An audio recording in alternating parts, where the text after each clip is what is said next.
আসসালামু আলাইকুম। আশা করি সবাই ভালো আছেন। আলহামদুলিল্লাহ আমরাও সবাই ভালো আছি। সকালবেলা ঘুম থেকে উঠে সংসারের কাজে লেগে পড়লাম। আর প্রথমেতেই হচ্ছে গিয়ে বিছানা ঝাড়ু দেওয়ার জন্য আসলাম। সকালবেলা উঠে মা ছেলে আর শাশুড়ি সহ একটু চা বানালাম, চা খেলাম, বিস্কিট মুড়ি ছিল তাই দিয়ে। আর এখন বিছানাগুলো গুছাইতেছি।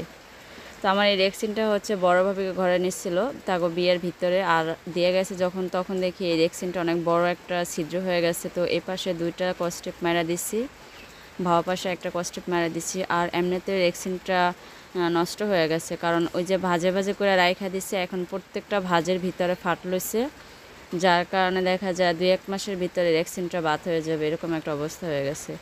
তো একটা একটা করে আমি পুরো 3টা বিছানা গুছায় নিলাম। আর এখানে হচ্ছে গিয়ে আমি ছোট্ট একটা কাঁঠাল কিনে নিয়ে আসছি। আর এই কাঁঠালটা খাইতে মন চাইতেছিল আরও কয়েকদিন আগের থেকে, কিন্তু ওইভাবে করে চাওলা কাঁঠাল একটা গ্যারান্টি সহকারে যে কেনা যায় ওইভাবে করে পাইতেছিলাম না। আর একটা লোদা টাইপের কাঁঠাল হয়, যেটা আমার আঞ্চলিক ভাষায় লোদা বলা হয়। তো ওই কাঁঠালটা একদমই কিন্তু ভাল লাগে না। ভাবলাম যে একটু চাওলা কাঁঠাল দেখে কিনি। তো আমার মামা শ্বশুরের গাছের কাঁঠাল এটা। মামা বলছে একদম গ্যারান্টি সহকারে যেটার ভিতরে চাওলা কাঁঠালই হবে।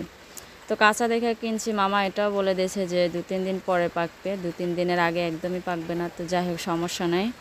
রান্নার টাইম হয়ে যাইতেছে, সকালবেলা 9টার বেশি বাজে। এখন সব কাজকাম শেষ করলাম, ভাবছিলাম যে রান্নার একটু কোটাকাটা করব। এর ভিতরে আমার জালে ডাক দিছে যে শাক নিব কিনা। আর আমার চাচা শ্বশুর এই শাকগুলা ক্ষেত থেকে উঠায় নিয়ে আসছে। অনেক দিন ধরে এই শাকগুলা উঠানো হয় না, খাওয়া হয় না, শুধুমাত্র কাটার ভয়েই। কে কাইটা দিবে সেই ভয়, আর খাওয়া হয় না। তো আজকে হচ্ছে আমার চাচা শ্বশুর যেহেতু শাকগুলা উঠাইছে, আর আমার জালেও ডাক দিল নেওয়ার জন্য, অনেকেই নিচে। আজকে যেহেতু আমার শ্বশুরের নামছে কোলার ভিতরে শাক কাটার জন্য, আর সব মানুষ লাইনে দাঁড়ায় গেছে, আমার একটু দিবেন, আমার একটু দিবেন। আসলে পানির ভিতরে সবাই অনেক ভয় পায় জোক পোকের, এই জন্য আর কেউ নামতে চায় না। তো এই শাকটা হচ্ছে গিয়ে বর্ষাকালের শাক, তো সবচেয়ে বেশি খেয়াল করে এই শাকগুলা বাছতে হয়। যত রকমের পোকামাকড় সব বাসা এখন এই শাকের উপরেই থাকে। যে কোনো শাকই হোক, এটা হোক অন্যান্য শাক, যে শাকটাই হোক না কেন, এই বর্ষাকালের শাকটা কিন্তু খাওয়া অনেক বড় রিস্ক। আর সবসময় চোখ কান খোলা রেখে বাছতে হয়।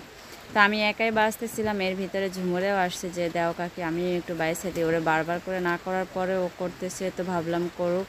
ও করার পরে আমি আবার সুন্দরভাবে দেখা নিম্নে। আর বড় একছড়া কাঁচা কলা কাইটা রেখে দিয়েছে পিছনে, যে দেখতে পাচ্ছেন, এটা একদম দেশি কাঁচা কলা। এটার ভিতরে সার মেডিসিন কোনোটাই দেওয়া ছিল না।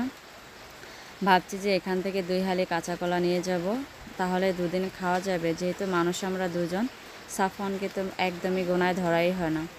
তো এই শাকটা ভাজি করব, আর পাঙ্গাস মাছ অল্প করে একটু ভুনা করব। জাস্ট এটুকুই আজকে আমাদের 2 শাশুড়ি বৌমার সারাদিনের রান্না। তো সকালবেলা হচ্ছে প্রায় খাওয়া হয় না, শুধু দুপুর আর রাতেরই চিন্তা।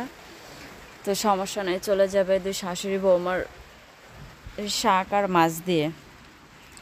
তো গলার অবস্থাটা বেশি খারাপ হয়ে গেছে, গলার ভিতরে খুসখুস করতেছে। কালকে আপনাদের ভাইয়া চলে যাওয়ার পরে কিন্তু কোনো কাজই করা হয় না, শুধু ঘরের ভিতরে টুকিটাকি কাজ করছি, খাইছি আর ঘুমাইছি, এভাবেই সময় চলে গেছে।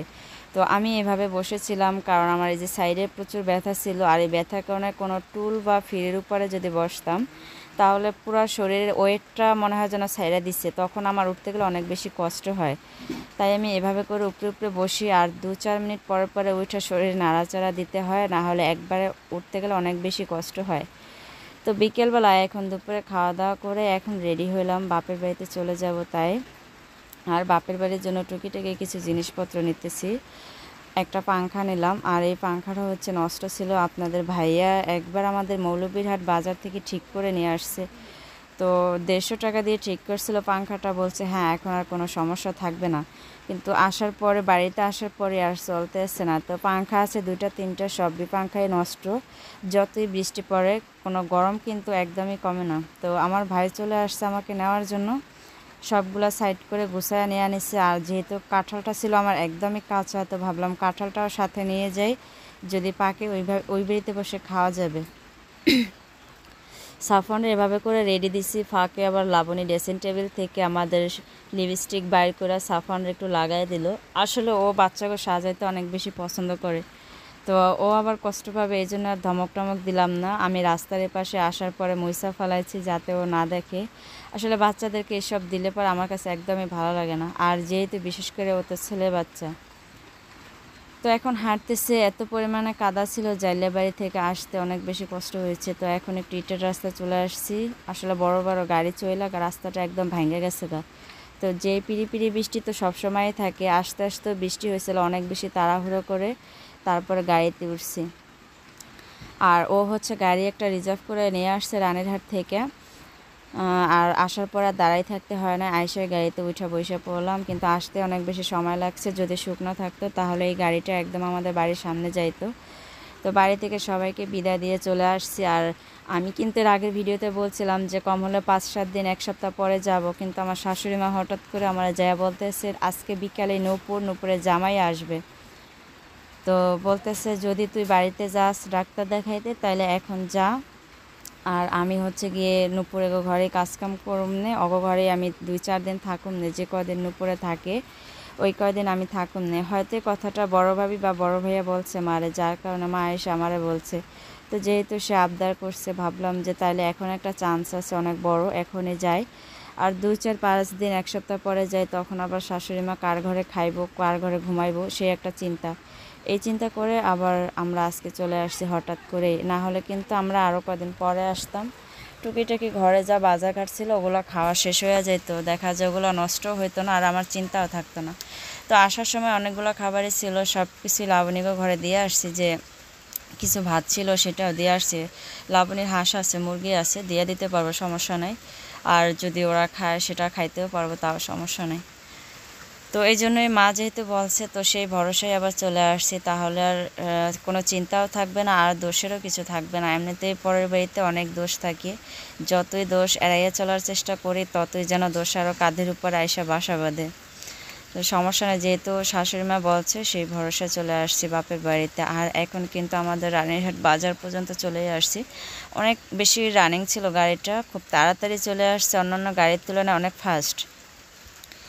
আর সজীবও বলতেছে একবার বাড়ির সামনে নিয়ে যান, যেহেতু ব্যাগ আছে 2-3টা। ও আরও টুকিটাকি জিনিসপত্র ছিল আমার সাথে, যেমন আমি এই বাড়ি থেকে যখনই যাইতাম তখনই কিছু খাবার দাবার নিয়ে যেতাম, ভাত তরকারি এটা সেটা। তো সেই বক্সগুলো অনেকগুলো বক্সে জমছে, এরপরে যদি আবার যায় বা কখনো ভাত তরকারি নিতে হয় তখন তো আবার ওইটা খুঁজে মা পায় না। তো ভাবলাম মেফিকা বাটাগুলো নিয়ে যাই, আর যেহেতু রিজার্ভ গাড়ি নিয়ে আসছে। আর কাপড় চোপড় কিন্তু আমরা একদমই কম আনছি, শুধু আমি আনছি 3টা কাপড়, আর সাফানের জন্য একটু বেশি নেওয়া হয়েছে, যেহেতু বাচ্চা মানুষ তাই। তো এগুলো নিয়ে চলে আসছি হঠাৎ করে, 1 সপ্তাহ পরে আসার কথা, চলে আসছি 1 সপ্তাহ আগে। তো আমি আবার 2-4 দিন থেকে চলে যাব, বেশি দিন থাকবো না। আর এই পাংখাটা নিয়ে আসছি, যে এখান থেকে একটা রিজার্ভ গাড়িতে যখন আসতে পারছি, যাব তো রিজার্ভ গাড়িতেই, তাহলে নিয়ে যাই। আর এখান থেকে ঠিক করে যদি নিয়ে যাই তাহলে নিশ্চিন্ত। আর এই পাংখাটা অনেক বেশি এমার্জেন্সি আমাকে ঘরে। উপরে যে সিলিং ফ্যানগুলো শুধুমাত্র চান্দিনের কারণে একদমই বাতাস লাগে না, এইটা দিয়েই আমরা চলি। তো সাফনরে হচ্ছে একটা জিন্সের একটা লং প্যান্ট পরাইছিলাম, আর এই প্যান্টগুলো প্রথম পরাইছি আজকে। এই প্যান্টটা একটু কোমরের সাইডে ঢিলা হয়, তো এমনি দেখা যায় ওর লম্বার যে সাইড মাপটা, সেখান থেকে আবার 2-4-6 মাস পরে যদি পরাই তাহলে এটা শর্ট হয়ে যাবে। আর কোমরের সাইডটা পরানো মানে ফিটিং হইতেছে না, তো অনেক কষ্ট করে নিয়ে আসছি। ভাবছি যদি কখনো বরিশাল যাই তাহলে ওর জন্য একটা বেল্ট কিনে নিয়ে আসবো, কারণ এরকম আরও 2-3টা প্যান্ট আছে, তাহলে ব্যবহার করা যাবে। তো সে বড় মানুষের মতো ভাব নিতে এসে, সে হাইটে যাবে, আমার কোলে আসবে না। তো এই ছোট্ট ব্যাগটার ভিতরে করে অল্প কটা কাপড় নিয়ে আসছি, কাঁঠাল, পাংখা, বাটি বুটি এটা সেটা দিয়ে একদম ব্যাগটা ভরা।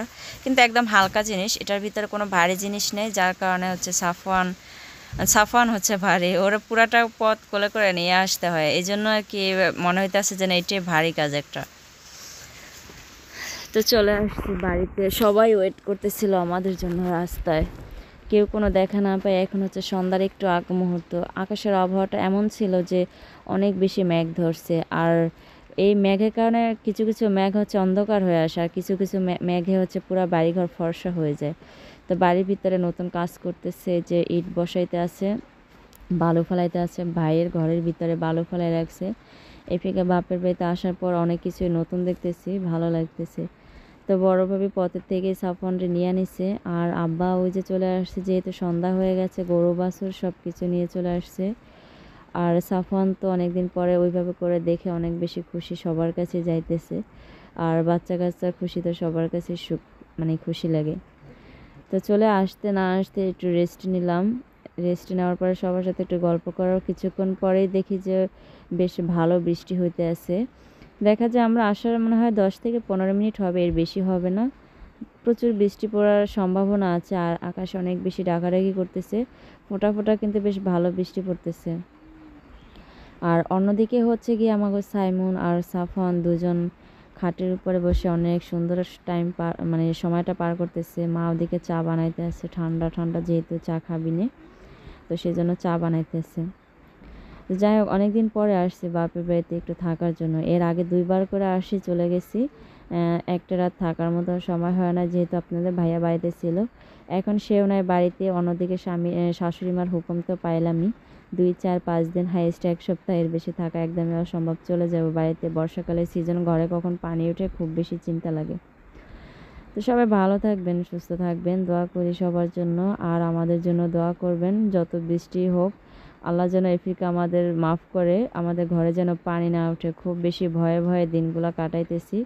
রাতে ঘুমাইতে গেলে বারবার করে ফাঁকে লাইট মারি, পানি কতখানি আবার আসলো, ঘরে কি উঠলো না, এরকম মনে হয়। তো জানি না কতদিন এভাবে চিন্তা করতে হয়। আর এদিকে তো তুই ভাই অনেক আনন্দ করতেছে। যে আমার মোবাইল হাতে দেখছে এখন বলতেছে ক্যামেল দাও, ক্যামেল দাও। তো এখানেই আমি ভিডিওটা শেষ করি। আসসালামু আলাইকুম ওয়া রাহমাতুল্লাহি ওয়া বারাকাতুহু।